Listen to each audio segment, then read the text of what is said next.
This is the EDTP 3301 CAA Historical Timeline by Jazmin Huckestein. Today I will be discussing the key laws and cases that led to the creation and maintenance of bilingual education programs.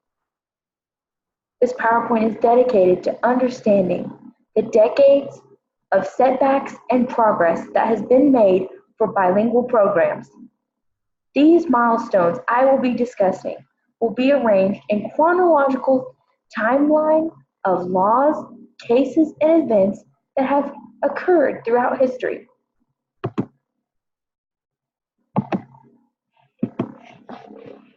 In 1923, Meyer versus Nebraska occurred. The Supreme Court nullified a Nebraska law prohibiting the teaching of foreign languages to schoolchildren. It was discovered that the law actually breached the 14th Amendment's Due Process Clause.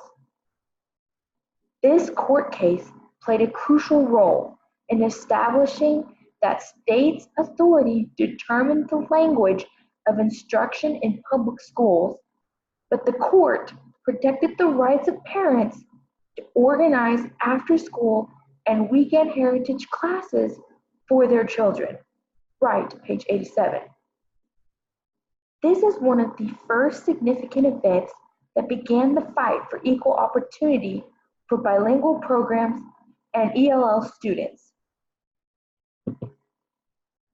In 1954, Brown versus the Board of Education occurred.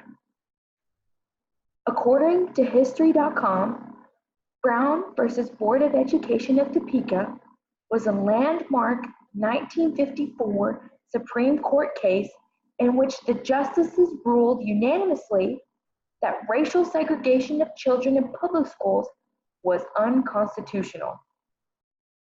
One of the foundations of the civil rights movement and facilitated that the assumption of separate but equal education and other amenities were not, in fact, equal at all.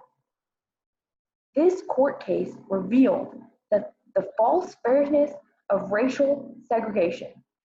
It disproved that children learn better apart. What an impact this court case has had. Fast forward to 1963, the bilingual education program established for Spanish and English speakers. At Coral Way Elementary School in Miami, Florida, a program is instilled for bilingual Spanish and English students. According to uanews.arizona.edu, it was 1963, and immigration from Cuba was causing a dramatic demographic shift in Miami. As a result, Coral Way instituted conversational Spanish instruction before adding dual language instruction to its curriculum for both English and Spanish speakers. It was a national first. This had never happened in educational history. It certainly was a very important event that still remains relevant today. In 1964, the Civil Rights Act occurred.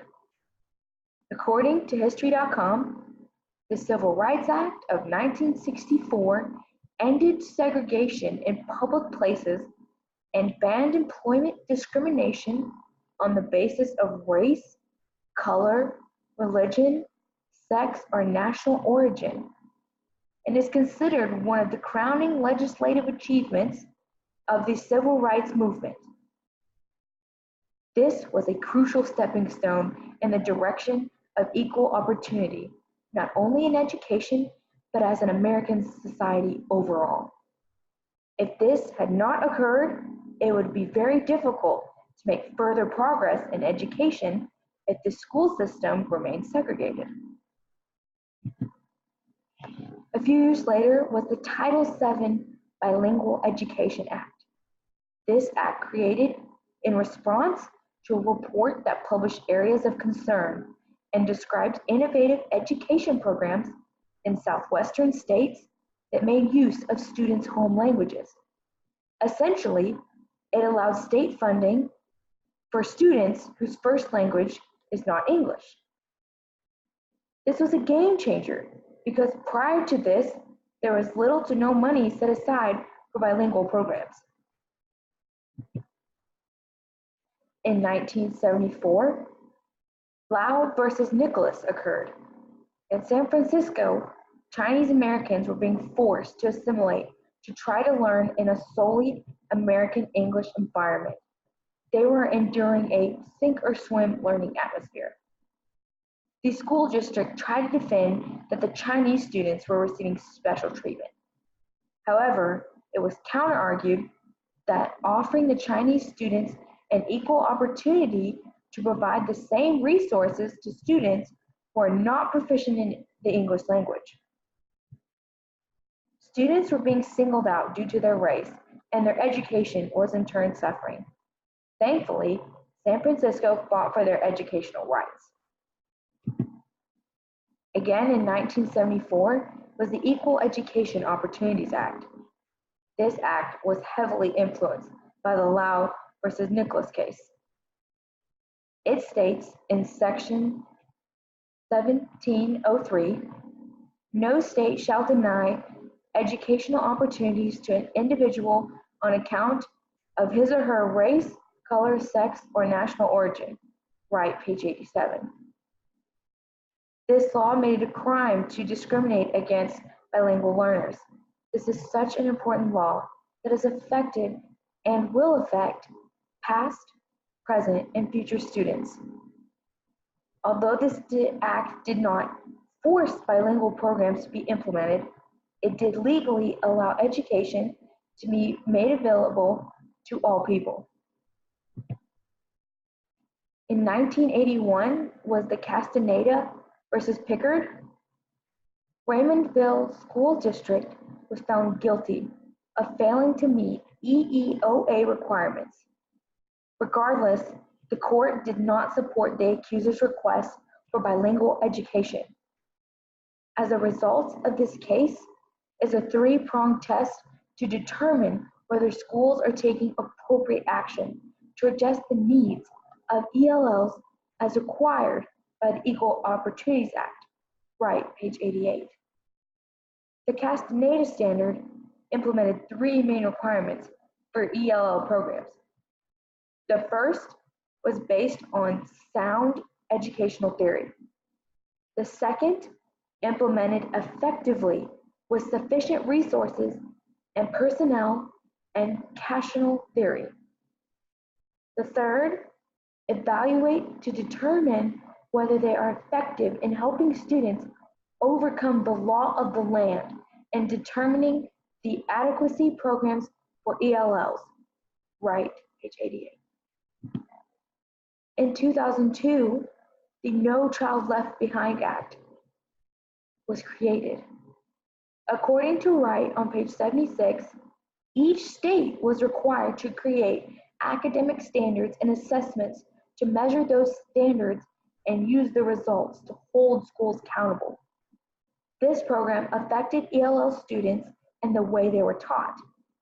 Students were pressured due to high stakes that followed suit to teachers only teaching to a standard. As a result, this dejected bilingual education programs. I believe there was good intentions when this program was enacted. However, unfortunately, I believe it did more bad than good throughout the course of its time. Thankfully, the program ceases to exist. And finally, to more present day, in 2015, the Every Student Succeeds Act.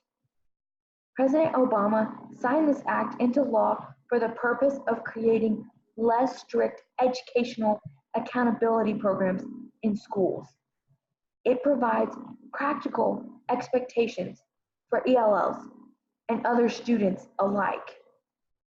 Because of its newness, its effectiveness and impression has yet to be fully revealed.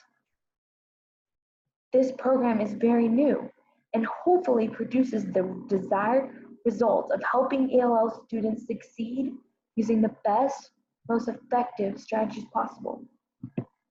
Finally, on my citation page for the citations used. Thank you.